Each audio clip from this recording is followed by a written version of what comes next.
तो मैं सूरत नाम का वैश्य हूँ, दस्युओं से पीड़ित हूँ। मलिक्षों ने मुझे हरा दिया, मंत्रियों के द्वारा ठगे जाने के कारण राज्य विहीन होकर मैं आया। मेरे जो मंत्री थे ना, सब मेरे साथ भीतर घट कर दिए, वो लोग सब उनके साथ जाकर जुड़ गए। और हे वैश्य शेष, भाग्यवश आप मुझे यहाँ मित्र के रूप में मिल गए हैं, तो ये मेरा भाग्य है। अब हमें दोनों सुंदर वृक्षों से युक्त इस वन में विहार करेंगे। हम दोनों मित्र भी तो बन गए हैं ना। हे महाबुद्धिमान वैश्य श्रेष्ठ, चिंता छोड़िए, प्रसन्नचित हो जाइए, क्योंकि जिसका कोई नहीं होता उसके माता आदिशक्ति भगवती होती है। तो उस भगवती को जपिए। सर्वमंगल मांगल्ये शिवे सर्वार्थ साधिके शरण्ये त्र्यंबके गौरी नारायणी नमोस्तुते। वैसे में बोला है, मेरा परिवार आश्रय रहित है। क्या है? आश्रय रहित है। मेरा बिना परिवार के लोग अत्यंत दुखी होंगे, और मेरे बिना परिवार के लोग और मेरी पत्नी तो खासकर बहुत दुखी होगी, क्योंकि मैं किसी को बिना बताए भाग के आया हूँ। क्या करके आया हूँ? भाग के आया हूँ, ताकि उन मलेच्छों के हाथों में मारा ना जाऊँ। और मेरे बारे में चिंता करते हुए वे रोग तथा शोक से व्याकुल हो जाएंगे।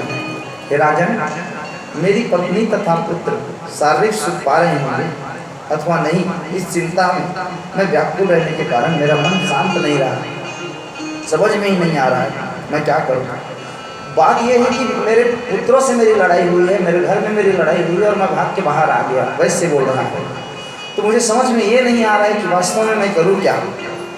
हे राजा, मैं पुत्र, पत्नी, घर और सजनों को कब देख सकूँगा? गृह की चिंता अति व्याकुल हो रही है, मुझे अति व्याकुल हो रही है। मैं क्या करूँ बताओ राजा। राजा बोले, हे महामते, जिन दुराचारी तथा महामूर्ख पुत्र आदि के लिए आप रो रहे हो, आप वास्तव में जगत जननी माँ आदिशक्ति जगदम्बा को प्रणाम करो कि अगर वो लोग ऐसा नहीं करते तो आप लोग ऐसा नहीं करते, अगर वो लोग ऐसा नहीं करते तो आप लोग ऐसा नहीं करते। तो वास्तव में कभी कभी जब जीवन में ठोकर आए ना, तो ये समझ लेना चाहिए कि वो अभी भी कह रहा है कि अब भी कुछ जाग जा, अब भी कुछ जाग जा, कुछ अच्छा कर ले, कुछ कर ले।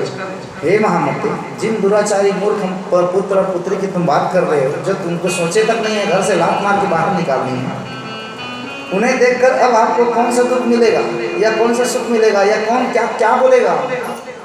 आप अभी भी अपने पुत्र मोह को नहीं छोड़ पा रहे, पत्नी के मोह को नहीं छोड़ पा रहे। दुख देने वाले सुहृदों की अपेक्षा सुख देने वाले शत्रु श्रेष्ठ होते हैं राजा बनिया। हे वैश्य पुत्र, अतः अपने मन को स्थिर करके आप मेरे आनंद कीजिए, मेरी तरह आनंद में रहिए और कहिए जय माता की। क्या कहिए? जय माता की। बोले सब लोग जय माता की, जय माता की, जय माता की। राजा वैश्य बोला, हे राजन, दुर्जनों के द्वारा भी अत्यंत कठिनता से त्याग जाने वाले कुटुंब की चिंता से अत्यंत दुखित मेरा मन इस समय स्थिर नहीं हो पा रहा है। मुझे क्यों लग रहा है कि मुझे बार बार परिवार के पास जाना चाहिए, और मैं परिवार के पास चला जाऊँ।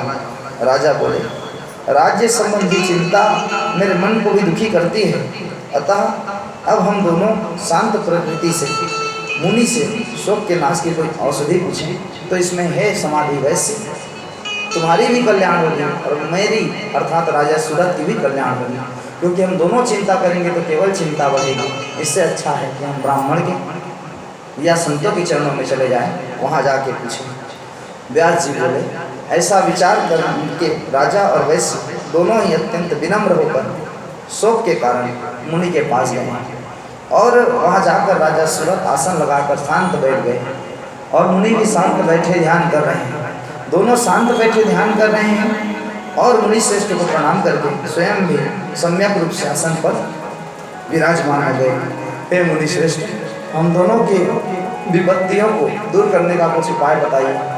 आदिशक्ति माँ जगत जननी जगदम्बा के परम आशीर्वाद को आप प्राप्त करिए, और आदिशक्ति माँ जगत जननी जगदम्बा को ही भजिए, आपकी संपूर्ण मनोकामना पूर्ण करेगी माँ आदिशक्ति जगदम्बा।